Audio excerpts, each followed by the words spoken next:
Hey friends, here we are on Roots week number 11, if I can remember how to count right, day number 4. Today's reading comes from First Samuel chapter 5, and this is one of those stories that actually I don't think a lot of people have actually heard before in the Bible. Some of you probably have, but a lot of you may have not heard it. But it's like a very underrated story. Like to me, it's just a really cool story. I like it, even though it's not necessarily as well known as like, David and Goliath or something like that.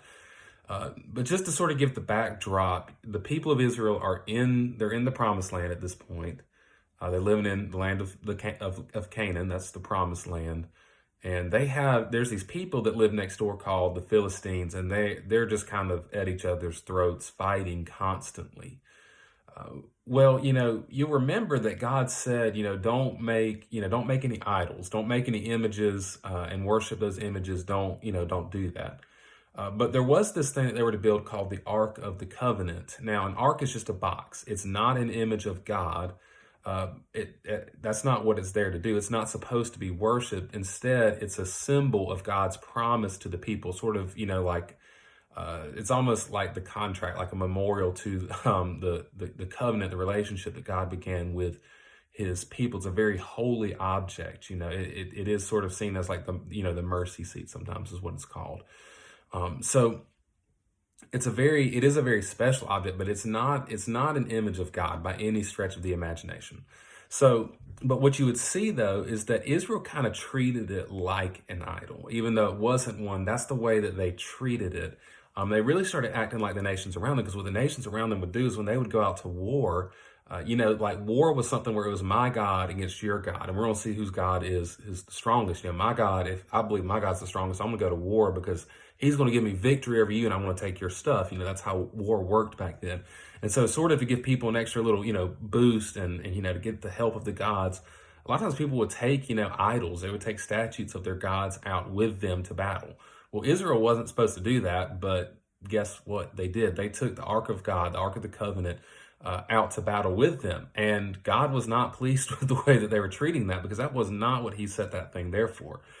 So they lose the battle, and this foreign nation captures the Ark of God. So that's where, sorry, a big backdrop there, but such a cool story. Here's what it says in First Samuel 5. I'm just going to read a quick section of it, the part that I think is really cool.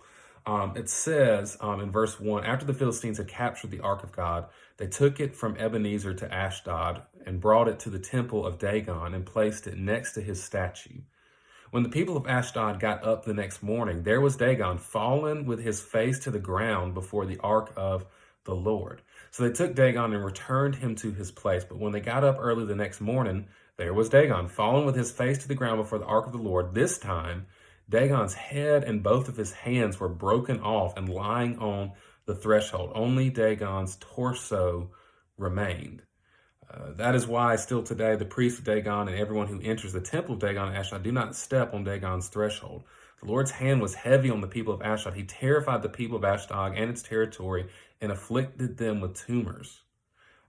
So the people sort of realize what's going on, like things get really bad. But what I want to point out is like this is God proving his superiority to other gods. People thought that gods were limited, that gods were confined to a particular region, so to speak. And so when they captured, the Ark of the Covenant, they thought this was Israel's God. They thought this was his statue, this was his idol. And so it's like, we're going to put him in the temple. He's going to be like a trophy because our God defeated him. Because they don't think he has any power over their region. But when they put him in the temple, the other God falls on his face first, and they stand him up. He falls over again and breaks.